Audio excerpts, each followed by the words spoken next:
There's an interesting story when the Prophet was coming into Medina for the Hijrah, his migration north. There was a Jewish rabbi in the city who made an interesting comment when he saw the Prophet for the first time. He said, to quote him directly, he narrates the hadith himself. He said, "Araftu anna wajhahu laysa biwajhi kadhab." He said, I knew that his face was not the face of a liar. And it's probably because the Prophet had an honest face, and he did, but it's also because he recognized the Prophet, peace be upon him, physically. Now, this is interesting, and I'll end with this, inshallah, God willing. Is that one time for? What time am I supposed to stop talking? What time do you want me to shut up? Okay, so there's a book in the Old Testament. Okay, kind of bear with me here. It's called the Song of Songs. Okay, in the King James Version, it's called the Song of Solomon. In the Roman Catholic Version, it's called the Canticle of Canticles. In the Hebrew, it's called Shira HaShirim. So, which means the Song of Songs, or the best song, because there's no superlative form in the Hebrew language, like Arabic has a superlative.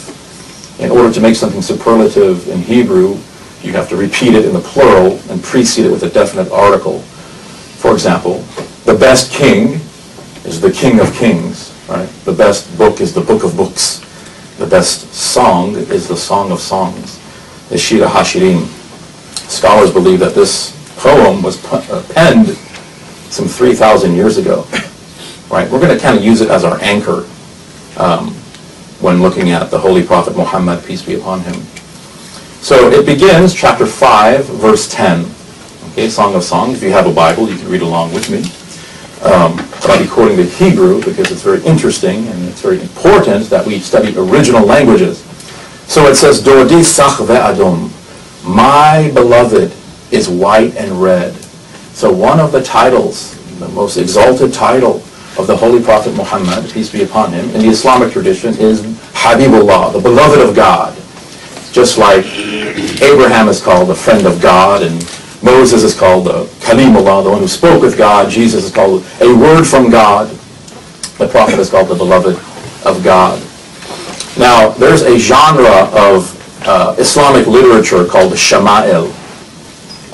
And this genre deals with outward and inward aspects of the Holy Prophet, peace be upon him. It's a very vast genre of literature. Probably the most famous work in this genre is called Ash-Shama'il an-Nabawiyya by a scholar named Abu Musa at-Tirmidhi. So in this work, he describes the Prophet outwardly and inwardly. Physical description of the Prophet and also his character. Very, very vast genre of literature in the Islamic tradition. And there's several hadith that mention that the Prophet's complexion, right, or his skin that touched the wind and sun, like, for example, one of his companions named Imam Ali, Karamallah Wajha, he said that the Prophet's skin was a white mixed with redness.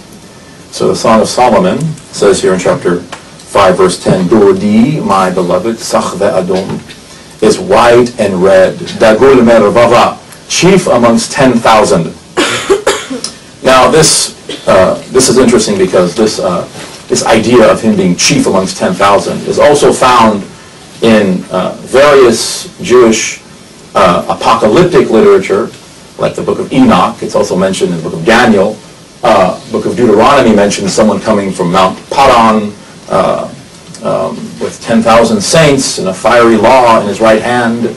Right. So when the Prophet came into Mecca, right, in the 10th year of the Hijrah, so it's about 630 of the Common Era, he came with 10,000 companions, right? And he came into the city, and this is a city that had thrown him out, right?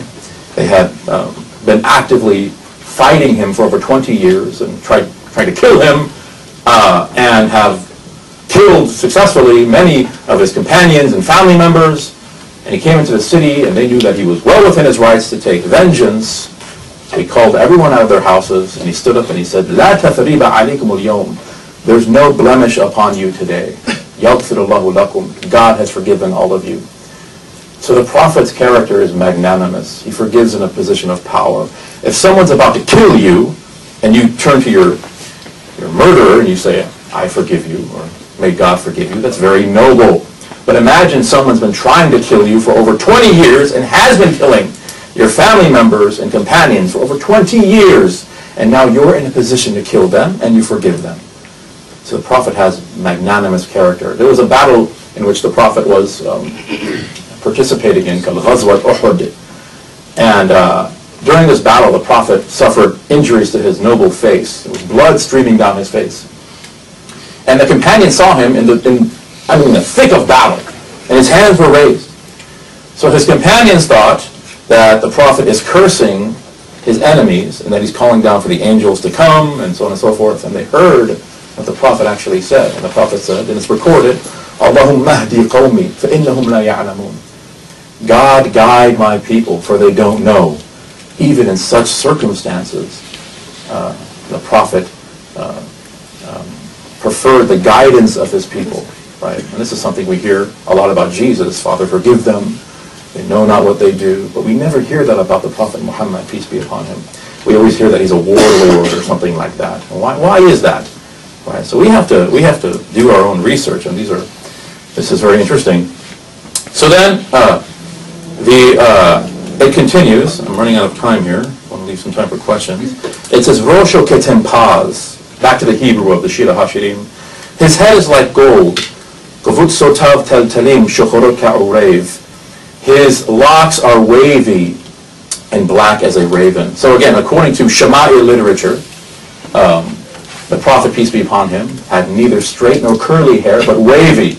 It was very black. Even in his 60s, the companions actually, this is how much they loved the Prophet. They actually would notice these tiny little things, right? They counted 11 white hairs on his head, and most of them were at his temples. And they would notice these really minute kind of details, because that's a sign that you love someone, right? You're not just writing down what someone said, right? You want to know everything about your beloved, everything about them, right? And black as a raven. Now, interestingly, the Hebrew word here for raven, which is orev, is made up of 3 letters, ayin, resh, and beit, or ain, ra, and ba, which is Arab. So the word raven in Hebrew is also the word for Arab. So it can be translated, although I've never seen a translation like this, for obvious reasons. It can be translated, his head is like gold, his locks are wavy and black as an Arab. And then it continues, and I'm running out of time, but I want to get to some of the highlights here. It's about 7 verses long. But we get down to verse 16, okay, 5:16. And the poet said, and this is very interesting, it says, Hiqqo mumthakim. It says, his mouth is most sweet, Vikullu Muhammadim. He is altogether lovely. Now, this word Muhammadim in Hebrew has a plural ending. The im is a plural ending. If you take off the plural of respect, you're left with 4 Hebrew radicals, Mem Chet Mem Dalet, which is the exact spelling of the name Muhammad. So the translation in English, every translation virtually says, his mouth is most sweet, he is altogether lovely, right? But when you drop the plural, you have the name Muhammad. Right? This is very interesting. This is the actual name of the Prophet, peace be upon him, in the Old Testament, in the Shira Hashirim. And the poet continues, he concludes, Zehdudi, this is my beloved, V'zehre'i, this is my friend, Banu Jerusalem, O daughters of Jerusalem. So that's very interesting. Okay, 5 more minutes. So, how do Muslims account for, it's one thing to say that Moses, Jesus, and Muhammad, peace be upon them, are brothers in faith. How do Muslims account for different theologies within these 3 religions? Muslims believe that the theology of all 3 of these men was the same, right? And that they believe